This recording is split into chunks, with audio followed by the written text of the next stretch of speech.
Hello दोस्तों, मैं Rahul sir लेकर आया हूं आपके लिए न्यू वीडियो। इसमें हम बात करेंगे पर्यावरण एवं पारिस्थितिकी के बारे में।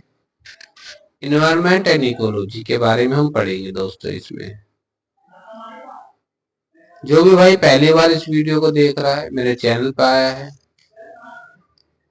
वो चैनल को सब्सक्राइब कर ले। अगर उसके मतलब की वीडियो है तो सब्सक्राइब कर ले, और नहीं है तो कोई बात नहीं। ठीक है दोस्तों। और जिस भाई के काम की वीडियो है वो बेल आइकॉन भी प्रेस कर ले, जिससे कि इनको आने वाले न्यू अपडेट्स मिलते रहे। दोस्तों, इस वीडियो में मैं पर्यावरण और पारिस्थितिकी से रिलेटेड जो भी क्वेश्चन अभी तक पूछे गए हैं उनको वन लाइन क्वेश्चन आंसर में बना के मैं आपके सामने पेश कर रहा हूँ। ठीक है, डिस्कस करते हैं इसमें। अगर आपको वीडियो पसंद आए तो लाइक कर देना। ठीक है दोस्तों, चलो ज्यादा समय ना लेते हुए शुरू करते हैं। देखो, आज का टॉपिक है हमारा पर्यावरण एवं एक परिचय। इससे रिलेटेड जो भी क्वेश्चन है, पर्यावरण से रिलेटेड जो भी क्वेश्चन है वो हम इसमें आज हम डिस्कस करेंगे जो पूछे गए। तो पहला क्वेश्चन है हमारा, जैविक एवं अजैविक संगठकों के मध्य बिचौलियों का कार्य करते हैं उत्पादक। विश्व पर्यावरण दिवस मनाया जाता है 5 जून को। राजीव गांधी पर्यावरण पुरस्कार दिया जाता है स्वच्छ प्रौद्योगिकी एवं विकास में। प्रत्येक वर्ष दिए जाने वाले इंदिरा गांधी पर्यावरण पुरस्कार का आधार होता है पर्यावरण के क्षेत्र में सार्थक योगदान। ग्लोबल 500 पुरस्कार प्रदान किए जाते हैं पर्यावरण प्रतिरक्षा के लिए। इको मार्क उन भारतीय उत्पादों को दिया जाता है जो पर्यावरण के प्रति मैत्रीपूर्ण हो। पर्यावरण अनुकूल उपभोक्ता उत्पादों को चिन्हित करने के लिए सरकार ने आरंभ किया है इको मार्क। विश्व पर्यावरण सुविधा का आरंभ हुआ था 1991 में।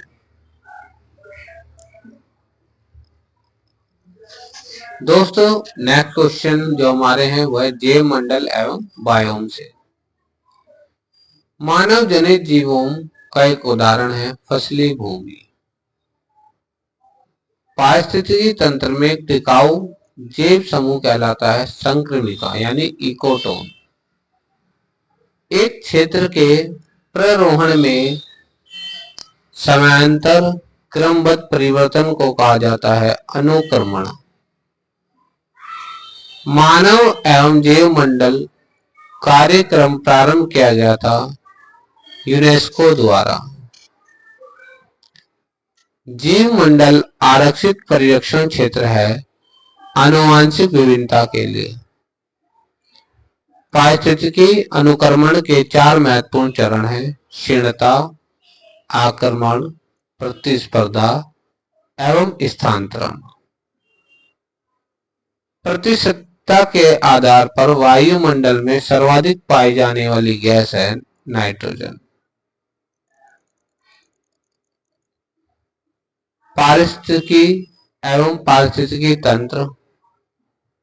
पर्यावरणीय कोऑर्डिनेट्स वक्र पर्यावरण क्षति एवं प्रति व्यक्ति जीडीपी के मध्य संबंध दर्शाता है। इस पर्यावरणीय कोऑर्डिनेट्स वक्र का आकार होता है उल्टा यू का आकार।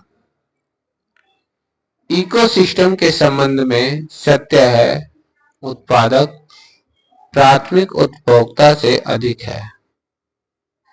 पारिस्थितिकी तंत्र में एक पोषी स्तर से दूसरे पोषी स्तर में स्थानांतरण से ऊर्जा की मात्रा पर क्या प्रभाव पड़ता है? आंसर है ऊर्जा घटती है। पारिस्थितिकी तंत्र में एक टिकाऊ जैव समूह कहलाता है इकोटोन। एक पारिस्थितिकी तंत्र जो पृथ्वी के सर्वाधिक क्षेत्र पर फैला हुआ है सामुद्रिक पारिस्थितिकी तंत्र। सबसे अधिक स्थिर पारिस्थितिकी तंत्र है सागरीय महासागर। जैव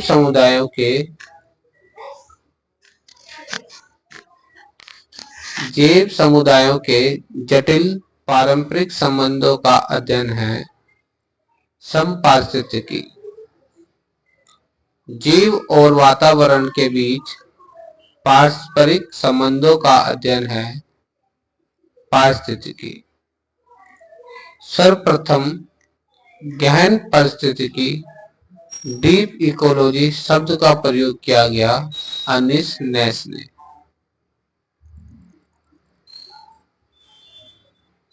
पारिस्थितिकी तंत्र की संकल्पना का श्रेय दिया जाता है ए.जी. टांसले को। पारिस्थितिकी निकेत आला की संकल्पना को प्रतिपादित किया जाता है ग्रिनेल्स ने। कृत्रिम पारिस्थितिकी तंत्र है धान का खेत। दोस्तों, अगर वीडियो आपको अच्छी लग रही है तो चैनल को सब्सक्राइब कर लीजिए जिस भाई ने नहीं किया हुआ, और लाइक कर दीजिए, और ऐसी ही वीडियो और आपको मिलती रहे उसके लिए बेल आइकॉन भी प्रेस कर लीजिए। तो मानव द्वारा रूपांतरित पारिस्थितिकी क्या है? कृषि भूमि। रामसर सम्मेलन संरक्षण से संबंधित है नम भूमि। वह वृक्ष जो पारिस्थितिकी मित्र नहीं है यूकेलिप्टस। वह वृक्ष जो पर्यावरणीय संकट माना जाता है यूकेलिप्टस। पृथ्वी के सर्वाधिक क्षेत्र में फैला हुआ पारिस्थितिकी तंत्र है सामुद्रिक। विश्व का सबसे बड़ा पारिस्थितिकी तंत्र है समुद्र। एक पारिस्थितिकी तंत्र की जैव विविधता की बढ़ोतरी के लिए उत्तरदायी नहीं है पोषण स्तर की कम संख्या। प्रवाल निरंजन में सर्वाधिक महत्वपूर्ण कारक है वैश्विक ऊष्मन। पारिस्थितिकी संतुलन बिगाड़ता है लकड़ी काटने से। पारिस्थितिकी संतुलन बिगड़ता है लकड़ी काटने से। जैव द्रव्यमान का वार्षिक उत्पादन न्यूनतम होता है गहरे सागर में। पारिस्थितिकी स्थायी में तीव्रता यह नारा है चिपको आंदोलन का। पारिस्थितिकीय पदछाप के माप की इकाई है भूमंडलीय हेक्टेयर। झील पारिस्थितिकी में पोषक तत्वों के प्रचुरण की प्रक्रिया को कहते हैं यूट्रोफिकेशन। क्या बोलते हैं? यूट्रोफिकेशन। आगे बात करते हैं दोस्तों पारिस्थितिकी तंत्र के प्रक्रिया एवं पदार्थों का संचरण। ठीक है,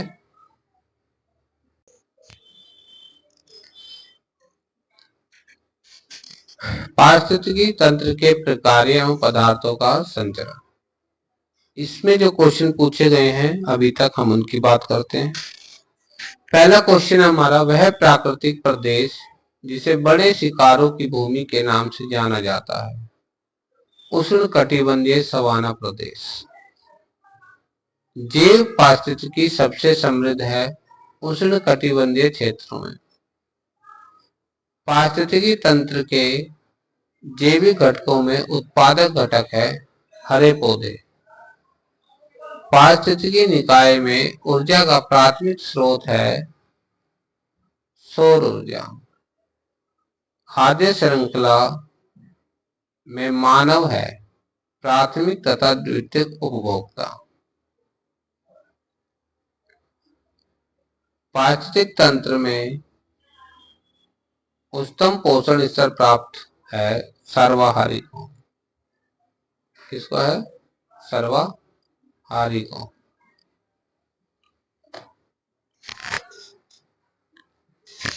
पारिस्थितिकी तंत्र में जैव तथा अजैव जगतों के बीच मध्यस्थता की भूमि निभाता है वियोजक। कौन निभाता है? वियोजक।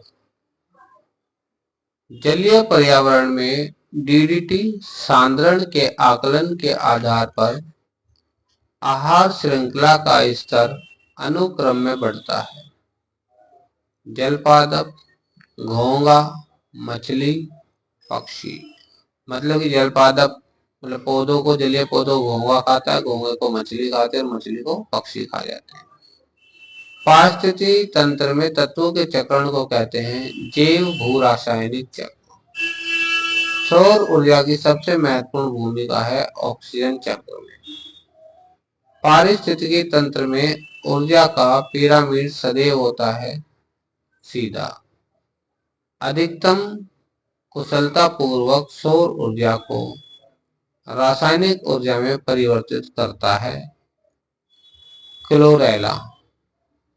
अपना भोजन अकार्बनिक पदार्थों से निर्मित करता है रबड़ का पौधा। जिस पारिस्थितिकी तंत्र में पौधों का जैविक पदार्थ अधिकतम है वह है उष्णकटिबंधीय वर्षा वन। ठीक है दोस्तों, चलो आगे हम बात करेंगे पर्यावरण प्रदूषण। इससे कौन कौन से क्वेश्चन पूछे गए हैं। गैस जो धान के खेत से उर्जित होती है तथा भूमि के तापमान में वृद्धि करती है वह है मीथेन। वायु प्रदूषण के जैविक सूचक का प्रसिद्ध उदाहरण है लाइकेन्स। धुआं स्मोक आवश्यक रूप से वायुमंडल में किसकी उपस्थिति के कारण होता है। नाइट्रोजन तथा सल्फर ऑक्साइड के। कौन जल निकाय के पोषक तत्व की संवर्धना की घटना की है तथा यह जल में घुलित ऑक्सीजन को कम करता है। सुपोषण। पर्यावरणीय प्रदूषण नहीं उत्पन्न करता सौर ऊर्जा। ठीक है, सौर ऊर्जा से पर्यावरण प्रदूषित नहीं होता। द्वितीय प्रदूषक स्मोक धूम्रकोरा। वायु प्रदूषण की रोकथाम की एक यंत्रीय विधि नहीं है साइक्लोन डिवाइडर। वायु प्रदूषण से संबंधित नहीं है यूट्रोफिकेशन। कोयला पेट्रोल डीजल आदि का दहन मूल स्रोत है वायु प्रदूषण का। भारत के बड़े नगरों में वायु प्रदूषण का सबसे बड़ा स्रोत है परिवहन खंड।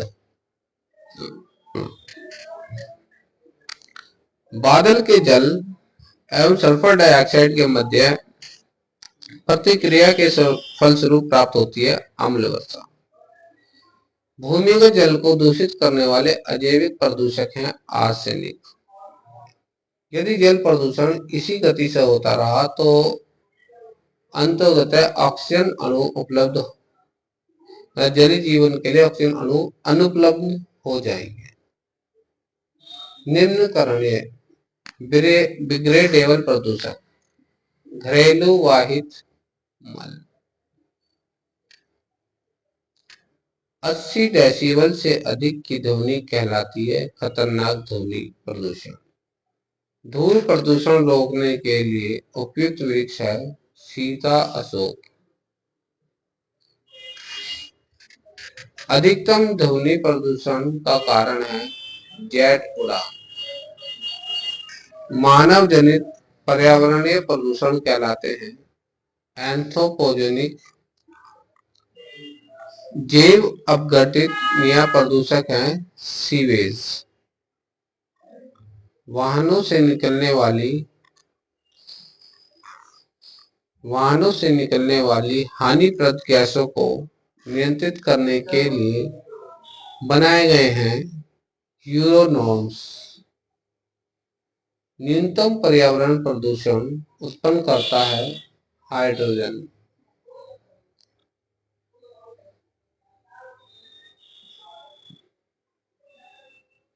उर्वरक के अत्यधिक प्रयोग से होता है मृदा जल एवं वायु प्रदूषण। भारत का सर्वाधिक प्रदूषित नगर है अंकलेश्वर। स्वचालित वाहनों से निर्वात सबसे अविषालु धातु प्रदूषक है लेड। जैव निम्नीकरण है सीवेज। प्रदूषण संकेतक पौधा है लाइकेन। वायु प्रदूषण के जैविक सूचक का कार्य करता है लाइकेन। रुधिर वर्षा होती है इटली में। प्रदूषण युक्त वायुमंडल को स्वच्छ किया जाता है वर्षा द्वारा। किसी जल क्षेत्र में बीओडी की अधिकता संकेत देती है कि उसका जल सीवेज से प्रदूषित हो रहा है। बीओडी जैविक मरुस्थल कहलाते हैं, दामोदर नदी।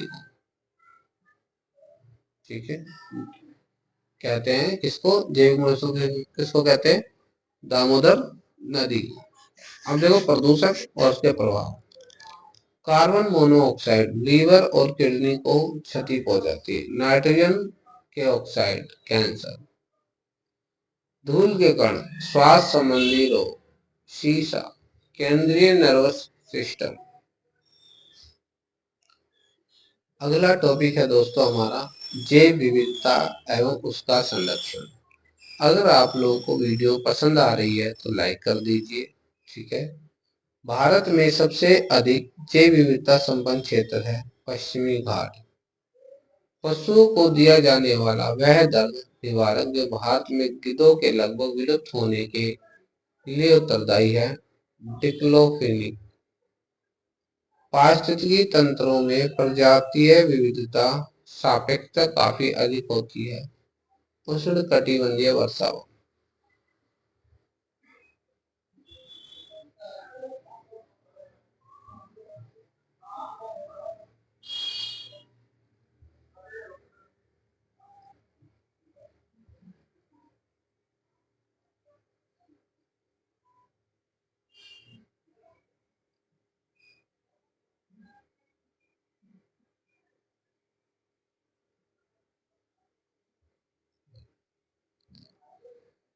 विश्व जैव विविधता दिवस मनाया जाता है 22 मई को। जैव विविधता का सबसे महत्वपूर्ण पहलू है पारिस्थितिकी तंत्र का निर्वहन। सर्वप्रथम बायोडायवर्सिटी शब्द का प्रयोग किया था वाल्टर जी रोसेन ने। सर्वाधिक जैव विविधता पाई जाती है उष्णकटिबंधीय वर्षावनों में।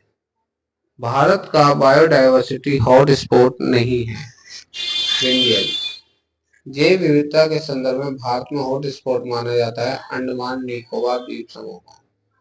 पर्यावरण के संबंध में भारत में पाए जाने वाले हॉटस्पॉट हैं। देखो ये जैव विविधता के संदर्भ में, ये पर्यावरण के संदर्भ में। तो जैव विविधता में अंडमान निकोबार द्वीप समूह और पर्यावरण के संबंध में पूर्वी हिमालय श्रृंखला और पश्चिमी घाट। भारत में जैव विविधता की दृष्टि से संतृप्त क्षेत्र है पश्चिमी घाट। सर्वाधिक जैव विविधता पाई जाती है शांत घाटी में। विलुप्ति के संकट में ग्रस्त जीव जंतुओं से संबंधित है रेड डाटा बुक। भारतीय संसद द्वारा जैव विविधता अधिनियम पारित किया गया दिसंबर 2002। राष्ट्रीय जैव विविधता अथॉरिटी का मुख्यालय अवस्थित है चेन्नई। जैव विविधता को अधिकतम संकट है प्राकृतिक निवास एवं वनस्पतियों के विनाश से। जैव विविधता के ह्रास का मुख्य कारण है प्राकृतिक आवासीय विनाश। ब्रह्म कमल प्राकृतिक रूप से पाया जाता है। फूलों की घाटी संयुक्त राष्ट्र के जैव विविधता दशक के रूप में घोषित किया गया 2011 से 20 को। दोस्तों हम आगे बात करेंगे ग्रीन हाउस गैसें एवं उनका प्रभाव। ठीक है।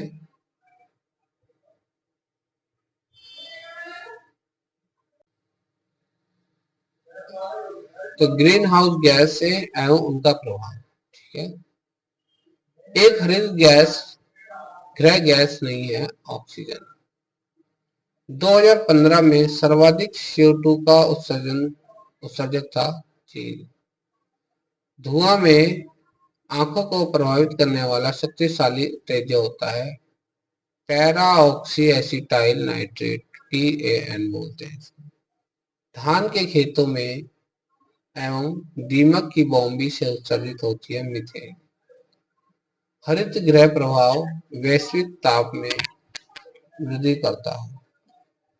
ग्लोबल वार्मिंग को कम करने हेतु प्रयत्न करने के लिए देशों के बीच एक समझौता है क्योटो प्रोटोकॉल। ग्रीन हाउस गैसों में शामिल नहीं है हाइड्रोजन।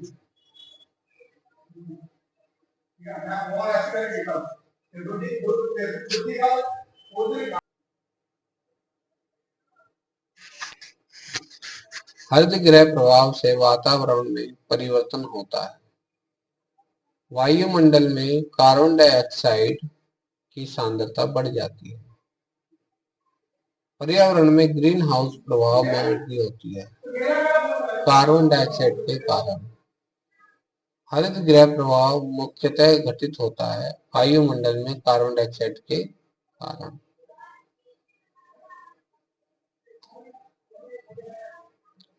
ग्रीन हाउस गैस नहीं है हाइड्रोजन एवं ऑक्सीजन।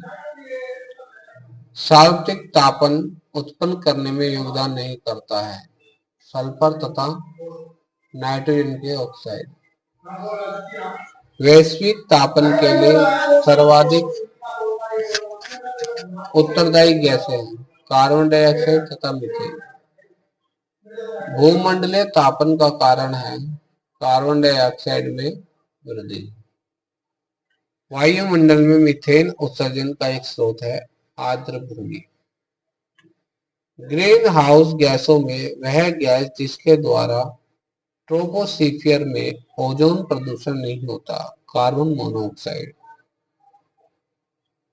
ग्रीन हाउस गैसों के उत्सर्जन में जिस देश का सर्वाधिक योगदान है वह है चीन।